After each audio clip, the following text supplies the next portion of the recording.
بسم الله الرحمن الرحيم.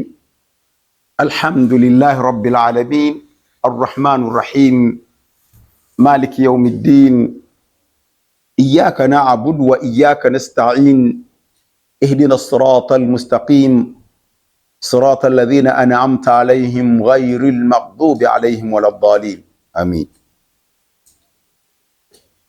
baganda bange banyinaze assalamu alaikum wa rahmatullahi wa barakatuh.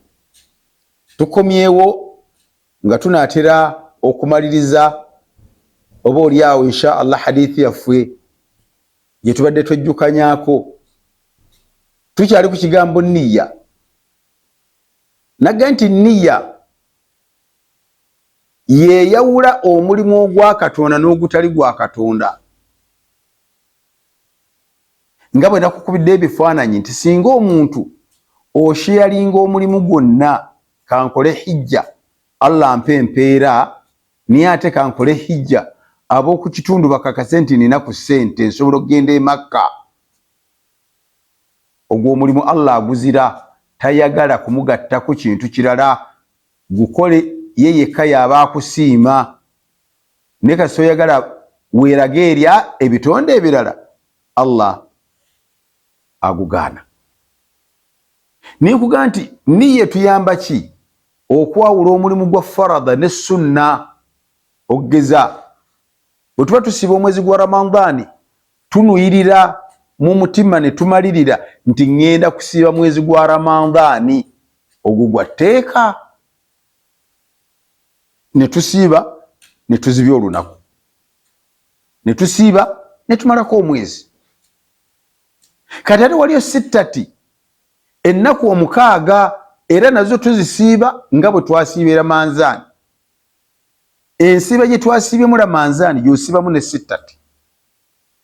Naye ate eno olina okumalirira nti nsiiba ennaku 6 eza sunna. Tufunyewo ki wano? Nti nniya ye yawuddewo okumalira kuno olina okubeera ng'omaliridde okwawula omulimu gw'okola gwa tteeka oba gwa sunna. Ekifaananyi ekirala, tugenze mu muzigiti ku subuhi. Subuhi ya raka 2, tahiyatul masjidi ya raka 2, qabliya ya subuhi ya raka 2, 2 raka ziri 2. Kyekyawulawo niya, emmalira gy'omalirira nga wakayingira mu muzigiti olina kutoola niya nti ŋŋenda kusaala raka 2 za kuyingira mu muzigiti ze tuyita tahiyatul masjidi, ekiramuso ky'omuzigiti. Bw'omala ozisaala n'otoola salaamu n'oyimuka n'osaala raka 2 gye tuyita qabliya, raka 2 zensaala nga sinnasaala subuhi, ziri raka 2 era zizzaako raka 2. Kati bw'omala okukima swala n'osaala raka 2 eza sunna eza faradu eza subuhi, era n'otoola nniya mu mutima ti kati wano nsaala subuhi, wakasaala raka 6 naye nga ziri 2 naye nga buli emu erina erinnya lyayo. Eyo nniya nabbi gy'atwagaza omulimu ogwo gutuuke, so si kukuba piga twende anti raka 2. Toola nniya nabbi gy'atwagaza tuwa innama likulli mri'in ma nawa.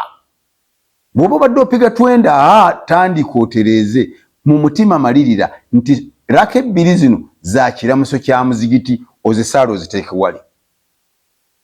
Raka 2 zino za swala nga tennabaawo, ozisaala oziteeke wali. Raka 2 zino zensaala zeza subuhi ey'etteeka. Eyo nniya gy'atwagalamu nabbi sallallahu alaihi wasallam nti innamal a'malu binniyati wa innama likulli mri'in ma nawa. Awo nkuleetedde ekifaananyi w'oyawulira omulimu ogw'etteeka n'ogwa sunna. Kati kankuleetedde ekifaananyi ekirala, mwannyinaze ali yampuliriza, nga nniya ekwawula emirimu gyonna nga gya tteeka naye nga gyawula amannya. Oyinza okubeera ng'oli awo ogenda kusaala dhuhuri, ogenda okujjukira nga dhuhuri yajjo tiwagisadde, wabadde mu ddwaliro, wabadde ku poliisi, wabadde wa wabadde weebase, jo saasadde dhuhuri kati olina ogiba ng'ogiriwa ogenda kusaala dhuhuri eya ssaawa eno eriko ate osaale n'eyajjo eyakwiseeko gye wabadde weerabidde zonna za tteeka naye eno yeya ssaawa eno ya bbanja osasula busasuzi ey'ebbanja eyakwiseeko eggulo niyaawe yeyawula kumalira mu mutima nti kati eno gyensaala yeyakaakati olwaleero olwokubiri oba olwaleero olwokusatu ey'essaawa 7:30